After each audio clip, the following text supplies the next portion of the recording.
महाराष्ट्राचे उपमुख्यमंत्री अजितदादा पवार साहेब हे जालन्यावरून लातूरकडे निघाले होते आणि कुसुमताई विष्णू आणि हे दोन मुली मोटरसायकलवर निघाले होते आणि ताफा हा धारूरच्या जवळपास गेला होता आणि त्यांच्या मागे फायर ब्रिगेडची गाडी होती. त्या ड्रायव्हरला असं वाटलं की आता ताफा तर पुढे गेला 3-4 किलोमीटर. मी मागं राहिलो आणि त्यानं इतक्या जोरात वाहन पळवलं आणि एकदम ब्रेक मारल्यामुळं ते वाहन पलटी होऊन दुर्दैवानं त्याखाली आमच्या भगिनीचा कुसुमताईचा मृत्यू झाला.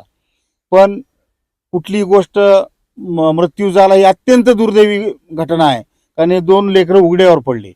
आणि आता विष्णूदादा सुद्धा अजितदादांनी शिफारस केली. आम्ही लातूरून मी ईश्वर मुंडे सर, संजय भाऊ दौंड आम्ही त्यांना लातूरला ॲडमिट केलं, पण तिथं उपचार चांगल्या पद्धतीने मिळणार नाहीत असं अजितदादांना वाटलं, म्हणून त्यांनी रुबीला त्यांना ॲम्ब्युलन्स करून आम्ही तिथं ॲडमिट केलं. त्यांची प्रकृती सुधारत आहे.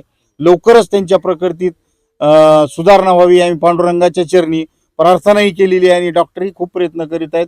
रोज एक फोन आपले उपमुख्यमंत्री अजितदादा पवार साहेब रोज आढावा गेलेत की प्रकृतीत सुधारणा झाली का, काय झालं काय नाही.